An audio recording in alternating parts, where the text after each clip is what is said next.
வினாயன் 37 மற்றும் 38க்கு வழிமுறை கொடுத்துருக்காங்க. கீழே கொடுக்கப்பட்டுள்ள தகவல்களை கவனமாக படித்து வினாக்களுக்கு விடையளிக்கவும். ABCDE மற்றும் F ஆகிய 6 நண்பர்கள் வட்ட வடிவில் சம தொலைவில் அமர்ந்துள்ளனர். இப்போது 6 பேர் வட்ட வடிவில் அமர்ந்திருக்காங்க. சம தொலைவுன்னு சொல்லியிருக்காங்க.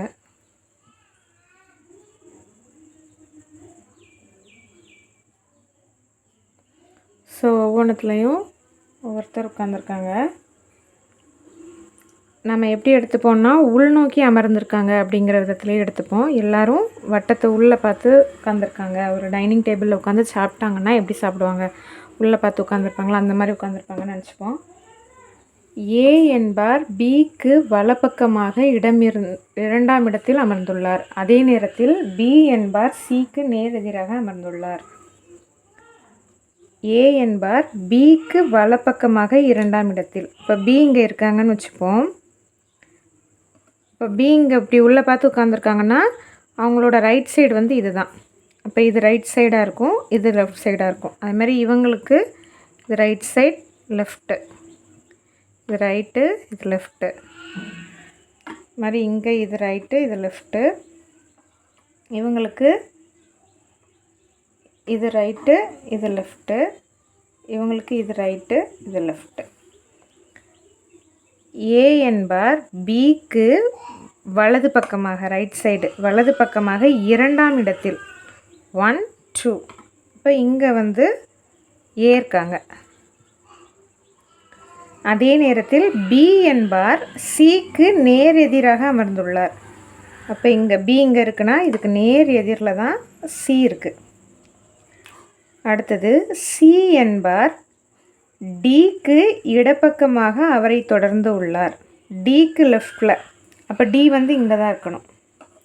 D இங்கே இருப்பாங்க, அவங்களோட லெஃப்டில் தான் C இருக்குது. மேலும் Eக்கு நேர் எதிராக D உள்ளார். Eக்கு நேர் எதிர் D. அப்போ Dக்கு டைரெக்டாக ஆப்போசிட்டில் இங்கே E இருக்காங்க. இப்போ இந்த ஒரு இடம் காலியாக இருக்குது. அது வந்து கண்டிப்பாக மீதி ஒன்று பாக்கி இருக்கிறது F தான். இப்போ இங்கே F இருக்கும். ஸோ இதை குறிச்சாச்சு அப்படின்னாலே நமக்கு ஆன்சர் ஈஸியாக கண்டுபிடிச்சிடலாம். 37வது கொஸ்டின். ஏயின் இடப்பக்கம் அமர்ந்திருப்பவர் யார்? இப்போ A இங்கே இருக்குது, Aக்கு லெஃப்டில் E தான் இருக்குது.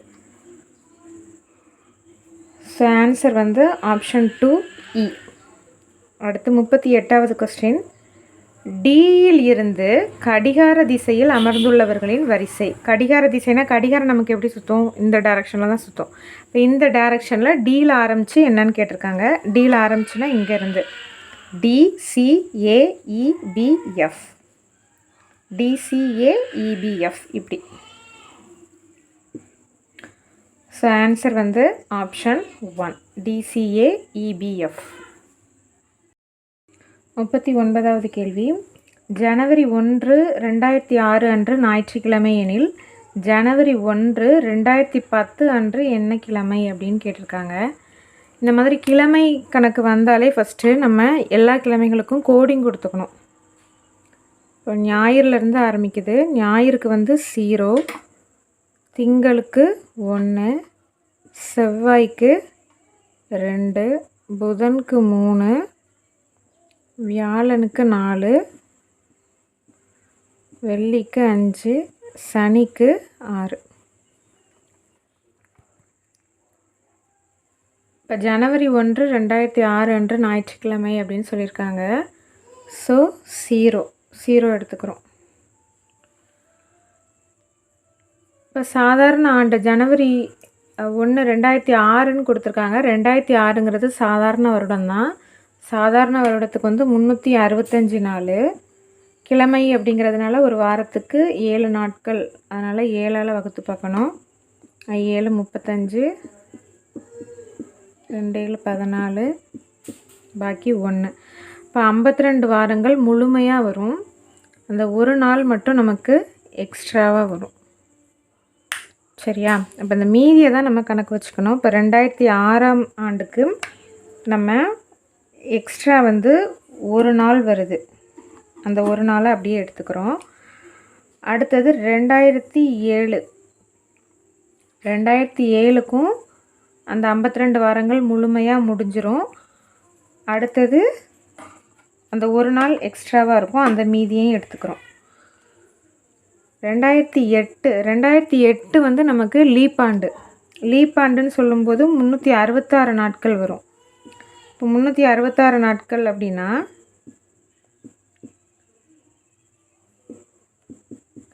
மீதி 2 நாட்கள் வரும். இப்போ 2008ல் 2 நாட்கள் மீதி வரும். சரியா? 2006, 2007, 2008. அடுத்து 2009. 2009லையும் சாதாரண ஆண்டு தான், அது 365 நாள் தான். அப்போ அதுலேயும் வந்து மீதி ஒரு நாள் இருக்கும். அடுத்தது 2010 ஜனவரி 1 தான் என்னன்னு கேட்டிருக்காங்க. ஸோ இதோட ஸ்டாப் பண்ணிக்கலாம்.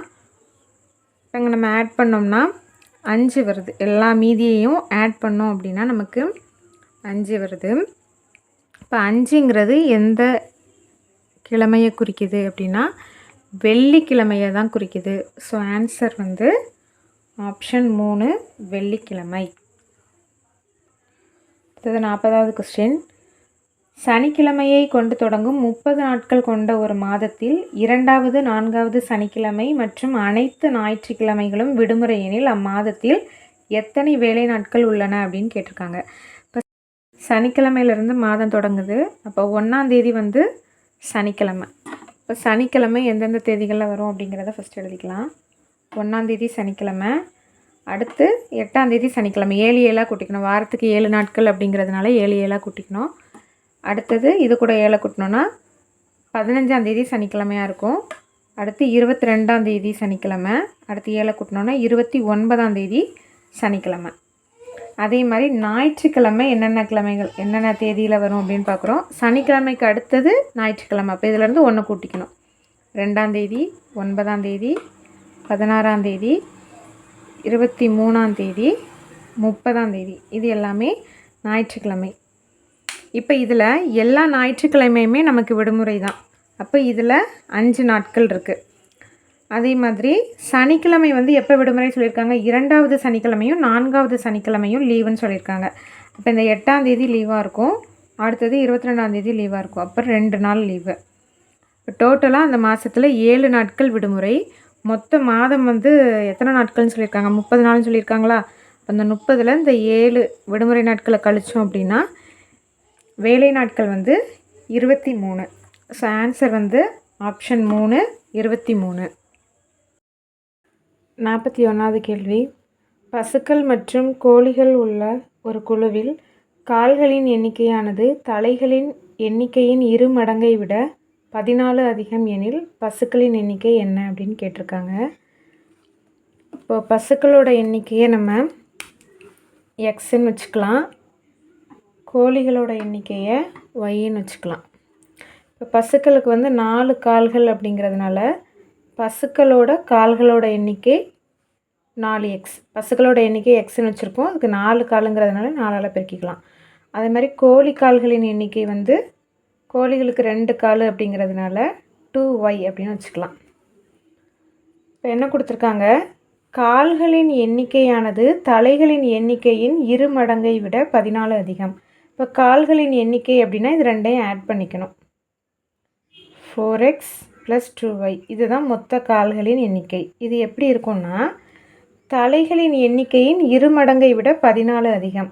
தலைகளின் எண்ணிக்கை அப்படின்னா பசுக்கும் ஒரு தலை தான் இருக்கும், கோழிக்கும் ஒரு தலை தான் இருக்கும். அப்போ மொத்த தலைகளின் கூடுதல் அப்படின்னா x + y. இதோட 2 மடங்கு, 2 மடங்குனா 2ஆல் பெருக்கிக்கணும். 2 மடங்கை விட 14 அதிகம். 14 அதிகம் அப்படின்னா 14 கூட்டிக்கணும். என்ன வரும்னு பாருங்கள். இந்த 2 உள்ளே கொண்டு பெருக்கிக்கலாம். 2x + 2y + 14. இந்த பக்கம் 4x + 2y இருக்குது. இப்போ இங்கே உள்ள 2வையும் இந்த 2வையும் கேன்சல் ஆயிரும். இந்த எக்ஸை எக்ஸ்ட்ராவை இங்கே கொண்டு வந்துக்கலாம். இப்போ 4x - 2x = 14. 4xல் 2x போச்சுன்னா 2x. 2x = 14. இப்போ x = 14/2. 14/2 7. எக்ஸுங்கிறது என்னென்னு வச்சுருக்கோம்? பசுவோட எண்ணிக்கையை தான் எக்ஸ்ன்னு வச்சுருக்கோம். ஸோ பசுக்களோட எண்ணிக்கை வந்து 7. இப்போ ஆப்ஷன் 3 7 தான் கரெக்ட் ஆன்சர். 42வது கேள்வி. ஒரு நம்பர் கொடுத்துருக்காங்க. என்னும் எண்ணில் உள்ள ஒவ்வொரு இலக்கத்தையும் ஏறுவரிசையில் எழுதும்போது எத்தனை இலக்கங்கள் மீண்டும் அதே இடத்தில் அமையும் அப்படின்னு கேட்டிருக்காங்க. இப்போ இந்த நம்பரில் உள்ள இலக்கங்களை வந்து ஏறு வரிசையில் எழுத போகிறோம். ஏறு வரிசைனா சின்ன நம்பர்லேருந்து பெரிய நம்பர் ரிப்பீட்டடாக வந்துச்சுன்னா எத்தனை தடவை ரிப்பீட் ஆகுதோ அதை வந்து நம்ம ரிப்பீட் பண்ணணும். இப்போ ஃபஸ்ட்டு இதில் சின்ன நம்பர் வந்து 0. இப்போ முதல்ல 0வை எழுதிக்கணும்.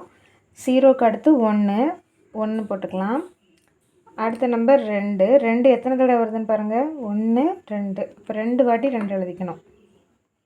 அடுத்தது 3 2 வாட்டி வருது. இப்போ 3.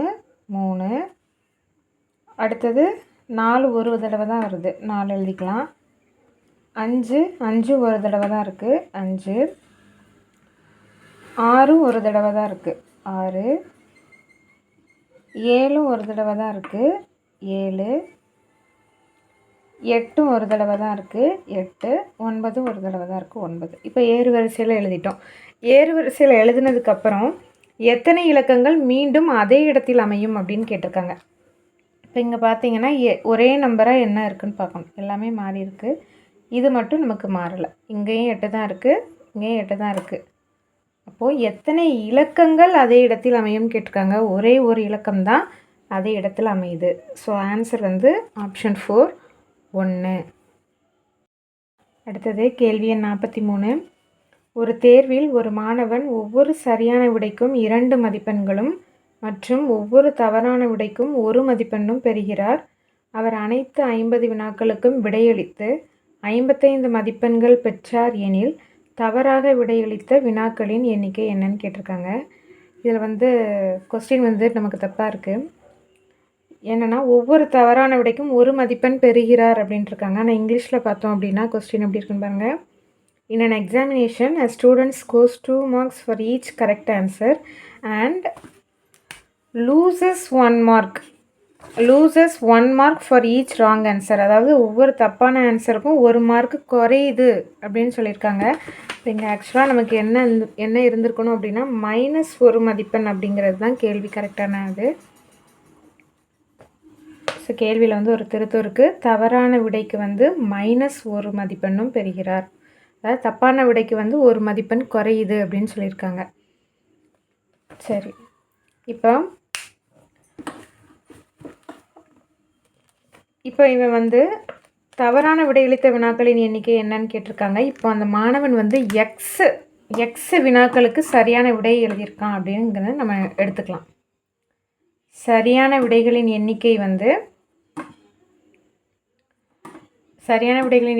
எக்ஸ்ன்னு வச்சுக்கலாம். அப்போது தவறான விடை எவ்வளோ இருக்கும்? அப்படின்னா டோட்டலாக 50. டோட்டல் கொஸ்டின்ஸ் வந்து 50. அவன் எல்லா கொஸ்டினுக்குமே ஆன்சர் பண்ணியிருக்கான். சரியாக ஆன்சர் பண்ணது எக்ஸ் அப்படின்னா தவறாக ஆன்சர் பண்ணது 50 - எக்ஸ். இப்போ சரியான விடைக்கெல்லாம் வந்து 2 மார்க்கு கொடுக்குறாங்க. இப்போ இவன் எக்ஸு கொஸ்டின் சரியாக ஆன்சர் பண்ணியிருக்கான்னா இதுக்கு அவனுக்கு எத்தனை மார்க்ஸ் கிடைக்கும் அப்படின்னா 2x மார்க்ஸு. ஒவ்வொரு கொஸ்டினுக்கும் 2 மார்க்கு. இப்போ எக்ஸ் கொஸ்டின்ஸ்க்கு 2x. இங்கே வந்து -1 மார்க், 1 மார்க் கம்மியாகுது. அப்போ இங்கே வந்து -50 - எக்ஸ், அதாவது -1 இன்ட்டு 2 மார்க்னால் 2ஆல் பெருக்கியிருக்கோம். -1 மார்க்னால் -1ஆல் பெருக்கிறோம். -1 × 50 - எக்ஸு. இப்போ இது எல்லா மார்க்கையும் கூட்டினா அவனுக்கு டோட்டலாக எவ்வளோ மார்க் கிடைக்கிது? 55 மதிப்பெண்கள் கிடைக்கிது அப்படின்னு சொல்லியிருக்காங்க. அப்போ இது ரெண்டையும் நம்ம சேர்த்தோம் அப்படின்னா 55. So 2x - 1 × 50 - x is equal to 55. இப்போ 2x இதை உள்ளே கொண்டு பெருக்கிறோம். இப்போ -50 மைனஸ் இன்ட்டு மைனஸ் இங்கே ப்ளஸ் ஆயிரும், plus X is equal to 55. இப்போ இங்கே 2x இருக்குது, இங்கே ஒரு x இருக்குது. ஆட் பண்ணோம்னா 3x. 3x - 50 is equal to 55. -50 அங்கே கொண்டு போயிடலாம். அப்போ 55 + 50 போகும். ரெண்டையும் ஆட் பண்ணோம்னா 105. 3x = 105. So x is equal to 105/3. இப்போ 3 9 மீதி 1 3 15. இப்போ எக்ஸோட மதிப்பு வந்து 35. எக்ஸுங்கிறது என்னென்னு எடுத்திருக்கோம்? ஆக்சுவலாக சரியான விடைகளின் எண்ணிக்கை வந்து எக்ஸ்ன்னு எடுத்திருக்கோம். இப்போ அந்த பையன் வந்து 35 வினாக்களுக்கு சரியான விடை அளிச்சிருக்கான். நமக்கு கேள்வி என்ன அப்படின்னா, தவறாக விடையளித்த வினாக்களின் எண்ணிக்கைன்னு தான் கேட்டிருக்காங்க. டோட்டல் வந்து 50. 35 கொஸ்டின் சரியாக ஆன்சர் பண்ணியிருக்கான்னா 15 கொஸ்டின் தப்பாக ஆன்சர் பண்ணியிருப்பான். 50லேருந்து கழிச்சுக்கணும். ஸோ ஆன்சர் வந்து ஆப்ஷன் 2 15. அடுத்தது 44வது கொஸ்டின். விடுபட்ட எழுத்துக்களை தேர்ந்தெடுக்கவும். இந்த மாதிரி ஒரு சீரீஸ் கொடுத்துருக்காங்க. அதில் இடையில மிஸ்ஸிங் என்னென்ன லெட்டர்ஸ் வரும் அப்படின்னு கேட்டிருக்காங்க. இப்போ அதை நம்ம பார்த்தா தெரியும். ஃபஸ்ட்டு ஏபிசி 1 டைம் வருது. அடுத்து பார்த்தோன்னா பி டபுள் ஆகுது. அடுத்தது ஏ ட்ரிபிள் ஆகுது. அப்போ என்ன ஆர்டரில் போகுதுன்னா, ஃபஸ்ட்டு சிங்கிளாக வருது, அப்புறம் டபுள் ஆகுது, அப்புறம் ட்ரிபிள் ஆகுது. அந்த மாதிரி பார்த்தோன்னா இங்கே ஃபஸ்ட்டு ஏபிசி, அடுத்து என்னவா இருக்கும்னா ஏ டபுளாக இருக்கும். ஏஏபிசி, அடுத்தது சிக்கு அப்புறம் நமக்கு ஏ, அப்புறம் என்ன ஆகுதுன்னு பாருங்கள், பி வந்து டபுள் ஆகுது, சி ஏ, ஏக்கு அப்புறம் பி. இப்போ பி டபுள் ஆச்சுன்னா அடுத்தது சி டபுள் ஆகிருக்கும். இப்போ எல்லா லெட்டருமே டபுள் ஆயிடுச்சு. அப்புறம் என்ன ஆகும்? ஏ வந்து ட்ரிபிள் ஆகுது. இப்போ அடுத்த சீரீஸில் வந்து பி ட்ரிபிள் ஆகும், அடுத்தது சி ட்ரிபிள் ஆகும். அந்த மாதிரி. இப்போது ஏபிசி இது வந்து சிங்கிள். அடுத்தது இது ஒரு டேம், ஏ வந்து டபுள் ஆகுது. அடுத்தது இது ஒரு டேம், பி டபுள் ஆகுது. இது அடுத்த டேம், சி டபுள் ஆகுது, அப்புறம் ட்ரிபிள், இப்படி போயிட்டே இருக்கும். இப்போ ஆன்சர் வந்து ஏஏபிசி. ஸோ ஆப்ஷன் 2 தான் கரெக்டான ஆன்சர், ஏஏபிசி. அடுத்தது 45வது கேள்வி. குறியீடுகள் மாறுபாடு காரணமாக பின்வரும் சமன்பாடு தவறாக வழங்கப்பட்டுள்ளது. சமன்பாடு சரியாக அமையும் வகைகளில் குறியீடுகளின் சரியான வரிசையை தேர்ந்தெடுக்கவும். இப்போ இந்த மாதிரி கொடுத்துருக்காங்க. இது வந்து தப்பாக இருக்குது. இதில் 4 ஆப்ஷன் இருக்குது. இதில் என்ன ஆப்ரேஷன்ஸ் வந்து நம்ம இதில் போட்டோம் அப்படின்னா இந்த சமன்பாடு சரியாக வரும் அப்படின்னு சொல்லியிருக்காங்க. இப்போ இது கொடுத்துருக்காங்க. இப்போ ஒவ்வொரு ஆப்ஷனாக நம்ம அப்ளை பண்ணி பார்க்கணும். ஃபஸ்ட் ஆப்ஷன் என்ன கொடுத்துருக்காங்க? Multiplication, addition, equal. ஸோ இந்த இடத்துல மல்டிப்ளிகேஷன், இந்த இடத்துல அடிஷன், இதில் ஈக்குவல். நம்பரெல்லாம் அதே மாதிரி தான் இருக்கும், நம்பர் வந்து மாறாது. இப்போ இது வந்து சரியான்னு பார்க்கணும். சரியானா இதுதான் ஆன்சர் கரெக்டு. இப்போ இது தப்பாக வந்துச்சுன்னா அடுத்தது என்ன செய்யணும்? 2வது ஆப்ஷன் போட்டு சரியாக வருதான்னு பார்க்கணும். இப்போ இதை பாருங்கள். இப்போ இங்கே வந்து பெருக்கலும் கூட்டலும் இருக்குது. பெருக்கலும் கூட்டலும் வந்துச்சுன்னா ஃபஸ்ட்டு நம்ம போர்ட் மாஸ் ரூல் படி எதை ஃபஸ்ட்டு எடுப்போம்? பெருக்கலை தான் எடுத்துக்கணும். 15 × 5, 15 × 5 75, 75 + 9, 75 + 9 வந்து 84. இது வந்து சரியா? சரிதான். இப்போ ஃபஸ்ட் ஆப்ஷன் தான் கரெக்டு. இப்போ இது கரெக்டாக இருக்கிறனால அடுத்ததெல்லாம் நம்ம போட்டு பார்க்க தேவையில்லை.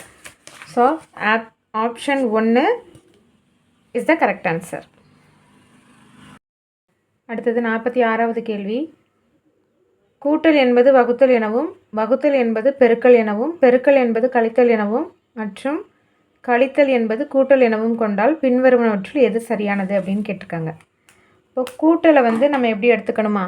கூட்டலை வந்து வகுத்தலாக எடுத்துக்கணும், வகுத்தலை பெருக்கலாக எடுத்துக்கணும், பெருக்கலை கழித்தலாக எடுத்துக்கணும், கழித்தலை கூட்டலாக எடுத்துக்கணும். அப்படின்னா இந்த 4ல் எது சரியான ஆன்சர்னு கேட்டிருக்காங்க. நம்ம ஒன்று ஒன்றா அப்ளை பண்ணி பார்க்கலாம். இப்போ ஃபஸ்ட் ஆப்ஷன், இதில் வந்து வகுத்தலை எப்படி எடுத்துக்கணும்னு சொல்லியிருக்காங்க? பெருக்கலாக எடுத்துக்கணும், கழித்தலை கூட்டலாக எடுத்துக்கணும், கூட்டலை வகுத்தலாக எடுத்துக்கணும், பெருக்கலை கழித்தலாக எடுத்துக்கணும். 20 வருதா அப்படின்னு பார்க்கணும். இப்போ இங்கே 7 வகுத்தல் 5 தான் வரும். ஸோ இதுவே வந்து நமக்கு ஃபஸ்ட்டு வகுத்தல் தான். நம்ம போர்ட் மாஸ் ரூல் படி முதல்ல வகுத்தல் தான் எடுப்போம். 7 வகுத்தல் 5ன்னா நமக்கு இங்கே ஒரு முழு நம்பராக வராது. ஸோ இங்கேயும் ஆன்சர் வந்து முழு நம்பராக வர வாய்ப்பு இல்லை. அப்போ கண்டிப்பாக நமக்கு ஆப்ஷன் 1 வந்து கரெக்டு கிடையாது. அப்போ ஆப்ஷன் 2 2 பார்த்துக்கலாம். ஆப்ஷன் 2 என்ன கொடுத்துருக்காங்க? 18 + 6 வகுத்தல் 7 பெருக்கல் 5 - 2 = 18 வருதான்னு பார்க்கணும். இப்போ அதே மாதிரி நம்ம இதை மாற்றிக்கணும். கூட்டலை வகுத்தலை எடுத்துக்கணும், வகுத்தலை பெருக்கலை எடுத்துக்கணும், பெருக்கலை கழித்தலை எடுத்துக்கணும், கழித்தலை கூட்டலை எடுத்துக்கணும். 18 வருதா அப்படின்னு பார்க்கணும். இப்போ இங்கே நமக்கு ஃபஸ்ட்டு வகுத்தல் தான். போர்ட்மாஸ் ரூல் படி ஃபஸ்ட்டு வகுத்தல் 18/6. 18 வந்து 6ஆல் வகுத்தோன்னா 3 கிடைக்கும். இப்போ 3 × 7 - 5 + 2 3 21. இப்போ 21 - 5 + 2 21 2 23 - 5. இப்போ என்ன வரும்? 23ல் 5 போச்சுன்னா 18 தான். இப்போ கரெக்டான ஆன்சர் வந்து நமக்கு கிடைக்கிது. ஸோ ஆன்சர் வந்து ஆப்ஷன் 2. ஆப்ஷன் 2 தான் கரெக்ட் ஆன்சர். அடுத்தது 47வது கேள்வி. P என்பது மைனஸ், Q என்பது ப்ளஸ், R என்பது மல்டிப்ளிகேஷன் மற்றும் S என்பது டிவிஷன் எனில் இதோட வேல்யூ என்னன்னு கேட்டிருக்காங்க. இப்போ Pங்கிறது மைனஸு, Qங்கிறது ப்ளஸ்ஸு, ஆறுங்கிறது பெருக்கல், எஸ்ஸுங்கிறது வகுத்தல். அப்படின்னா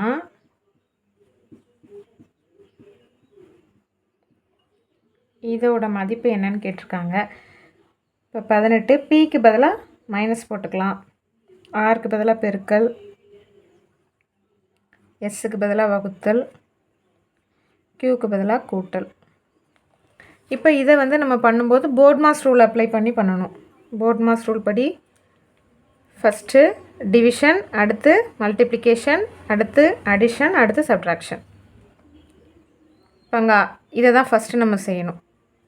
இப்போ மீதியெல்லாம் அப்படியே வச்சுக்கணும். 18 - 4 × 6, 6 2ஆல் வகுத்தோன்னா 3. அடுத்தது பெருக்கலை செய்யணும். 18 - 3 12 + 3.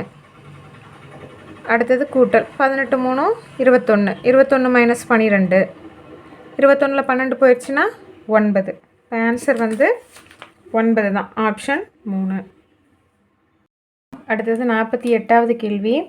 இந்த மாதிரி கொடுத்துருக்காங்க. அப்படின்னா 36 * 9 என்ன அப்படின்னு கேட்டிருக்காங்க. 16க்கும் 9க்கும் உள்ள தொடர்பு வந்து 12ன்னு கொடுத்துருக்காங்க. 81க்கும் 49க்குள்ள தொடர்பு 63. இப்போ இதை பார்த்தீங்கன்னா எல்லாமே ஸ்கொயர் நம்பர் தான். லெஃப்ட் சைடில் உள்ள எல்லாமே ஸ்கொயர் நம்பர் தான், அதாவது வர்க்க எண்கள்.